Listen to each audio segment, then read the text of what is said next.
practice any art, music, singing, dancing, acting, drawing, painting, sculpture, poetry, fiction, essays, reportage, no matter how well or badly, not to get money and fame, but to experience becoming.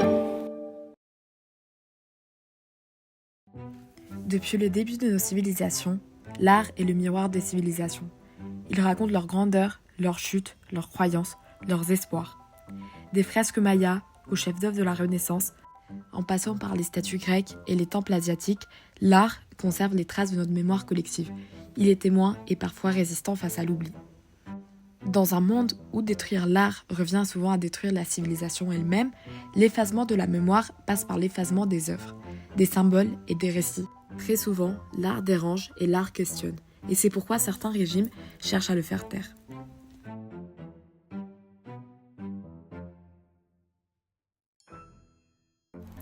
Par exemple, l'Allemagne nazie, qui dans une volonté de contrôler les esprits, a organisé de véritables autodafés, brûlant des milliers de livres jugés dégénérés ou subversifs. Le régime a également détruit des œuvres d'art, censuré les artistes, interdit la création libre. Détruire les livres, les tableaux, les sculptures, c'était détruire la pensée, effacer les identités, imposer une seule vision du monde, celle de la terreur. Aujourd'hui encore, la destruction de l'art comme acte politique se poursuit. En Russie, dans les zones occupées, des monuments, des musées, des symboles culturels ukrainiens sont effacés ou pillés dans une tentative de nier l'existence même d'une culture différente, de réécrire l'histoire.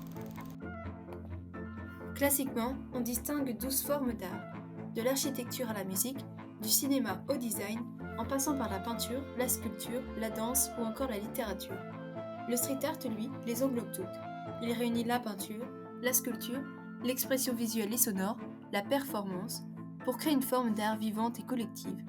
Il n'est pas qu'un art, c'est un cri commun, une voix publique qui s'élève pour revendiquer, dénoncer, célébrer et surtout se souvenir. Pendant longtemps, l'art était enfermé dans les musées, les galeries ou les temples, des lieux parfois inaccessibles à une grande partie de la population. Mais dans les années 1970 et 1980, une nouvelle génération d'artistes a décidé de sortir l'art de ces institutions pour l'amener dans la rue, au plus proche des gens. Deux artistes majeurs ont marqué la naissance du street art en tant que forme d'expression sociale et politique. Keith Haring, quant à lui, choisit les métros comme toile, avec des dessins simples, accessibles et pleins de mouvements. Il veut démocratiser l'art. Derrière ces silhouettes joyeuses se cachent des messages puissants sur l'amour, la sexualité, le VIH, la paix. Engagé surtout pour la cause LGBTQ+, il voit l'art comme un outil pour sensibiliser et créer du lien.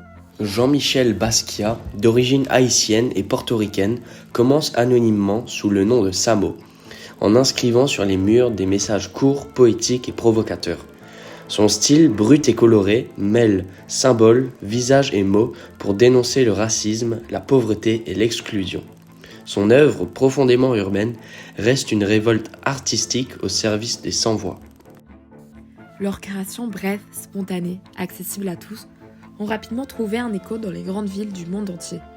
Le street art devient alors une nouvelle forme d'expression libre, directe et engagée. Imaginez un mur, froid, gris, imposant. Maintenant, imaginez ce mur transformé en cri de révolte, en appel à la paix, en mémoire d'un peuple opprimé. C'est exactement ce que fait le street art face au conflit israélo-palestinien. Il transforme l'espace public en un espace de résistance. Depuis plusieurs années, en particulier lors de la guerre de Gaza en 2021, des artistes du monde entier se sont mobilisés à travers leurs œuvres. Plus de 100 fresques ont vu le jour dans les villes comme Istanbul, Londres, Copenhague ou Melbourne. Des murs entiers ont été recouverts de messages de solidarité avec la Palestine, des drapeaux peints, des visages d'enfants de Gaza et des slogans comme Free Palestine ou No Justice, No Peace. Des artistes comme Banksy ont fortement contribué à cette dynamique en peignant directement sur le mur de séparation en Cisjordanie. Le street art, souvent éphémère, est pourtant puissant. Il donne une voix à ceux que l'on n'entend pas. Il dénonce les violences, les expulsions et les morts civiles. Il raconte ce que les médias oublient parfois les souffrances humaines derrière les chiffres. Le street art devient alors un outil de documentation en direct des injustices, une mémoire collective peinte à même les murs. En France, malgré les tensions politiques et les interdictions de certaines manifestations, les artistes ont investi l'espace urbain pour rappeler que l'art ne peut être muselé. À Marseille, Nantes, Paris ou Poitiers, des fresques ont émergé dans des quartiers populaires portés par une jeunesse engagée qui refuse l'indifférence. Et finalement, les murs protestent, ils prennent position. Pour la Palestine, pour la justice et pour la paix. À travers le street art, ce sont les opprimés qui reprennent possession de l'espace public. Loin d'être un simple acte esthétique, c'est un acte de résistance, un cri visuel contre la guerre, l'occupation et l'oubli. Aujourd'hui, plus que jamais, ces œuvres rappellent que la rue est un champ de lutte, et que tant qu'il y aura des murs, il y aura des artistes pour peindre dessus l'histoire des peuples qui se battent pour leur dignité. Quand on pense à l'Amérique latine, on imagine souvent des paysages colorés, des rues animées, des fêtes, de la musique, une énergie pleine de vie. Mais derrière cette image vivante, les murs racontent aussi une autre histoire, celle des luttes sociales, des injustices, de la répression. Dans de nombreux pays de l'Amérique latine, les murs sont devenus des espaces d'expression essentiels. Là où les voix ont longtemps été étouffées, ils portent les cris de ce qu'on a voulu faire taire. Ils dénoncent, ils rappellent, ils enseignent. L'art de rue y est un langage de résistance transmis de génération en génération. Au Mexique, un événement a profondément marqué cette relation entre l'histoire et les murs, le 2 octobre 1968. Ce jour-là, des milliers d'étudiants manifestent à Mexico pour plus de justice, plus de liberté, plus de démocratie. Mais la réponse du gouvernement est brutale. L'armée tire sur la foule. Des dizaines, voire des centaines de morts, des centaines d'arrestations, et pendant longtemps, le silence. Mais ce que le pouvoir a tenté de cacher, les murs de la ville l'ont raconté. À travers des fresques, des graffitis, des pochoirs, le souvenir du 2 octobre s'est ancré dans l'espace urbain. Il est devenu un symbole. Chaque visage peint, chaque mot tracé, rappelle aux jeunes générations qu'il faut continuer à se battre, à se souvenir, à résister. Aujourd'hui encore, grâce à cette mémoire visuelle transmise dans la rue, un mouvement puissant perdure. Le 2 octobre, on n'oublie pas. Chaque année, des manifestations ont lieu dans tout le pays en hommage aux victimes, mais aussi pour rappeler que la lutte pour les droits et la vérité est toujours d'actualité. Et le Mexique n'est pas un cas isolé. Au Chili, après des années de dictature, les murs ont aussi été les premiers à parler. Ils racontent les disparitions, les tortures, mais aussi les rêves d'un peuple qui ne veut plus jamais revivre ça. Ils forment une mémoire collective visible, une sorte de protection symbolique contre l'oubli et contre le retour de l'oppression. En Amérique latine et dans le monde entier, les murs sont devenus des archives vivantes. Là où la parole a été censurée, ils portent l'histoire d'un peuple qui refuse d'oublier. Un peuple qui transforme la douleur en couleur, la peur en création et le silence en message. En Irlande du Nord, les Bogside Murals sont de puissants témoignages visuels du conflit nord-irlandais, notamment des événements tragiques du Bloody Sunday en 1972 où 13 manifestants pacifiques furent tués par l'armée britannique. Ces fresques murales situées à Derry incarnent la mémoire vivante de décennies de tensions et de violence.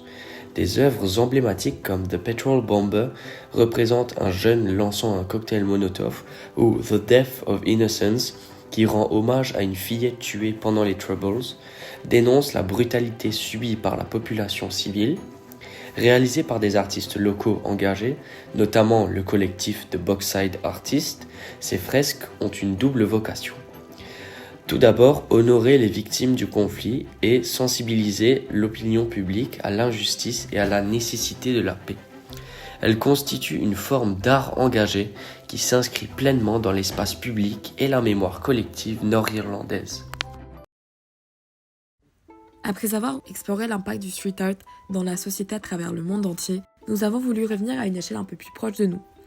Nous sommes allés alors à la rencontre du street art dans notre ville, plus précisément à Roubaix, une ville marquée par son passé industriel, mais aussi par une scène artistique vivante et engagée. Sur place, nous avons eu l'opportunité d'échanger avec le collectif Autonome, un groupe d'artistes locaux et passionnés.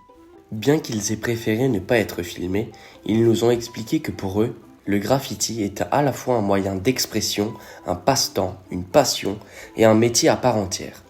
Ce que l'on pourrait percevoir comme une œuvre monumentale réalisée sur plusieurs jours n'est pour eux qu'une production presque banale réalisée parfois en une seule après-midi, tant cela fait partie de leur quotidien créatif. À travers cette rencontre, on comprend que le street art, où qu'il soit, reste un outil puissant pour occuper l'espace. Partout dans le monde, le street art est reconnu non seulement comme un art à part entière, mais aussi comme un outil de transformation sociale et urbaine. Aujourd'hui, 47% des jeunes considèrent le street art comme une forme d'art légitime, selon l'IOFP pour l'ADGP en 2021. Ce chiffre montre l'évolution des mentalités et la place croissante que prend cette forme d'expression dans notre société. L'un des exemples les plus marquants de cette double fonction, à la fois politique et esthétique, est celui de Banksy, artiste britannique mondialement connu. Dans les territoires occupés du Moyen-Orient, il a créé des œuvres percutantes à l'intérieur du Wallet of Hotel à Bethléem, situé juste en face du mur de séparation. Plus proche de nous, en France, des initiatives locales témoignent aussi de cette évolution. À Nantes, par exemple, la municipalité a choisi, dès 2012, de reconnaître le potentiel du street art en mettant à disposition ce qu'ils appellent des murs d'expression. Les artistes peuvent y peindre librement, en toute légalité.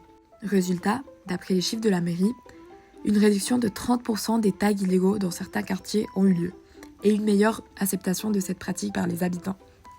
Ce type d'initiative prouve que le street art ne se limite pas à l'illégalité ou à la provocation. Il peut devenir un véritable levier entre l'embellissement urbain, le dialogue social et la reconnexion entre l'art et la vie quotidienne. Le street art, c'est bien plus que de la couleur sur les murs. C'est la voix d'une société qui revendique, qui résiste, qui se souvient. Partout dans le monde, l'art devient le miroir des luttes humaines. Et quand les cris se taisent, ce sont les murs qui prennent la parole. Comme le disait l'artiste Mauss, le street art, c'est faire de l'art avec la ville, contre l'oubli. Et tant qu'il y aura des murs, il y aura des artistes pour y inscrire des rêves, des colères, des espoirs. Parce qu'on ne détruit pas une civilisation tant qu'elle continue de s'exprimer, de rêver, de créer. L'art est la dernière ligne de défense, mais aussi la première lumière de la reconstruction.